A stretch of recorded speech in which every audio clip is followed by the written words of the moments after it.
Attorney Ricky Tumutorgo, nagtataguyod ng katotohanan, nakikipaglaban para sa bayan. Ang masaklap na problema ngayon ni Sara Duterte, ang Senado mismo ay hindi niya hawak. Nung una, tuwang-tuwa sila, 'di ba? Nung nagsisimula yung impeachment sa Kamara, nung nakalusot sa Kamara, May 11 yun eh. Nakalusot sa Kamara yung impeachment, impeached na si Sara. Pero nung same day na yon, inagaw ng grupo ni Sara, nung pro-Duterte na mga senador, inagaw nila yung liderato, lumitaw si Bato. Nakakuha sila ng 13. Wow, tuwang-tuwa na sila. So ang sabi nila diyan, wala na. Hindi na magtatagumpay ang impeachment kay Sara. Bakit? Ay ang liderato ng Senado hawak nila. Ang magpe-preside si Cayetano. Tapos ang mga liderato ng Senado, sila Jinggoy Estrada, sila Villanueva, sila yung sila Pia Cayetano, mga sila Marcoleta, sila yung magdadala ng tiyempo ng Senado kasi sila yung liderato eh. O yun sana medyo mahirap ang impeachment noon. Tuwang-tuwa si Sara noon. Kahit sila Mike Defensor noon, nagrarally sila. Tuwang-tuwa sila. Sabi nila, atin na ang Senado. Wala na yan. Hindi na maisusulong ang Siyempre, tuloy ang impeachment. Tuloy ang impeachment.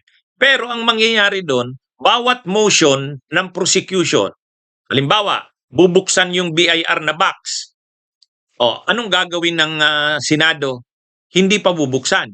Bakit? Kontrolado nila ang Senado eh. Ang presiding officer si Cayetano, tapos ang mayorya kanila. Di ba? Ang hirap noon. Mahirap sa part ng prosecution 'yon. Pag nag-motion ang prosecution, sasabihin nila, isumpina ang mga bank records ni BP Sara at ng asawa niyang si Manscarpio. Magbubutuhan ang mga senador. Panalo na naman diyan ang kampo ni Sara, hindi pa bubuksan hindi isusumpina ang mga bangko, ang mga bank records ni Sara. Hindi papayag. Bakit? Dahil ang nagpipreside ay si Cayetano at ang karamihan ng senador ay kanila. Sila ang may hawak ng mayorya. Yun sana nung una. Ay ang problema ngayon, wala eh. Napatalsik agad si Cayetano, tumagal lang ng 21 days eh. 'Di ba? 21 days lang. So wala na. Hindi na hawak ng pro-Duterte ang Senado. Sa katunayan, wasak na ang pro-Duterte senators. Nagkakanya-kanya na. Si Bongo hindi na nga nagsasalita eh. Yung magkapatid na Villar hindi nga nagpakita dun sa rally para kay Marcoleta eh. Si Loren Legarda hindi rin. Di ba? Ano 'yan? Kumbaga yung pro-Duterte senators, ang ano lang diyan, ang sulid pa diyan si Aimee. Saka si Robin Padilla, si Cayetano. Yan ang mga sulid pa diyan. Si Bato nagtatago na. Si Jinggoy nakakulong. Si Marcoleta susunod na. Paano pa yan? Paano pa yan? Sa impeachment, pag nagsimula ang impeachment trial sa Monday, sino ang magtatanggol kay Sara sa hanay ng mga senator judges? Sino? Si Cayetano. Ay hindi naman uubra ang yabang ni kahit pa anong gawin ni Cayetano diyan, wala yan. Kaya sa totoo lang, sa impeachment na magsisimula sa July 6, sa Monday, wala. Ang mga senador ay hindi nila kontrolado na eh. Pero dati, hawak nila yan. Tuwang-tuwa sila noon eh. Tuwang-tuwa sila nung biglang sumipot si Bato, tapos nakuha nila yung 13, tapos na naging Senate President si Cayetano. Tuwang-tuwa sila noon. Parang nakasigurado na noon si Sara, 'di ba? Nakasigurado na noon. Unang-una kanila yung liderato ng Senado. Pangalawa, siyempre pag tinanong yung mga senador noon, ilan na boto ang kailangan? Magdi-decide talaga sila 16. Ay mahirap makuha yung 16 sa klase ng mga senador na ito. Ang hirap nung 16.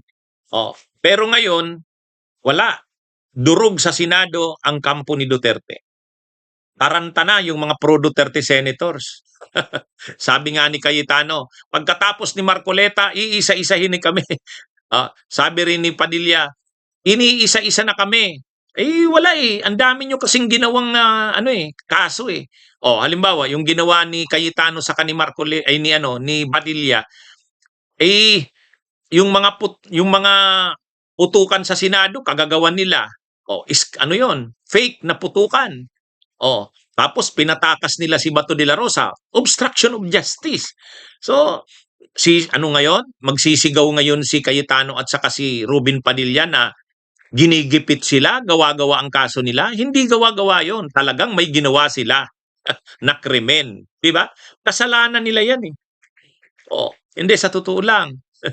Kaya mga kabunyog, ang Senado ngayon, may loyalista diyan si Sara. Si Amy Marcos. Saka si Cayetano. Pagkatapos si Padilla. Si Bongo nga tahimik na eh. Bakit tahimik na si Bongo? May problema rin siya. Anumang oras lalabas yung arrest warrant ng ICC. Yung magkapatid na Villar, may kaso rin sa DOJ tungkol sa insiders trading, overvaluation ng kanilang mga properties.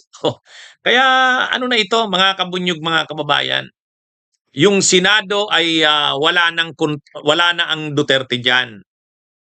May natitira silang ilang sulid sa kanila, pero hindi na yan makapurma.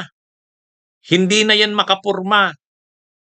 Si Cayetano, mangyayari niyan, Facebook Live na lang yan. Pagdating sa impeachment trial, ang magiging maingay sana dyan, si Marcoleta. Wala na, makukulong na si Marcoleta eh. So, paano pa ang Senado? Sinong kukontra sa sinong dyan? Yung sa mga senator judges, si Robin Padilla? Wala. Talagang mga kabunyog, yung pro-Duterte senators durog na. Taranta na, nagkakanya-kanya na. Hindi nila kayang hindi nila kayang harapin itong trial na ito. Puprotektahan nila si Sara, paano? Nung una, mapuprotektahan nila si Sara kasi ang Senate President si Cayetano. Ang mga leaders ng Senado, ang mayorya sila, Marcoleta, Amy Marcos. Ngayon wala na yan. At ang malala pa dito, hindi lang yung mga senador.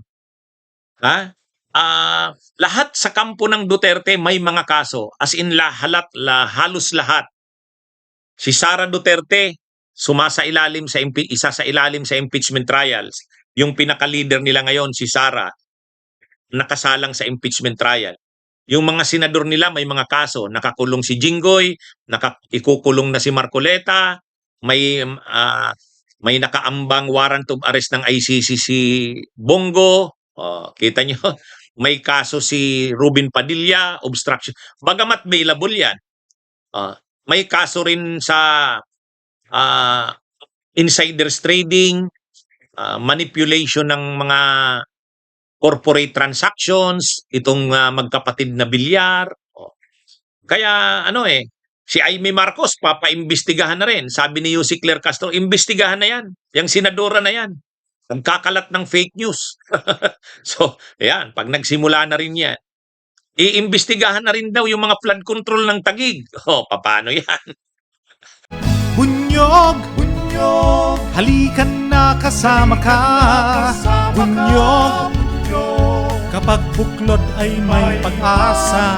Luzon, Visayas, Mindanao, isa ang pananaw. Sa bagong Pilipinas ang bunyog isisigaw.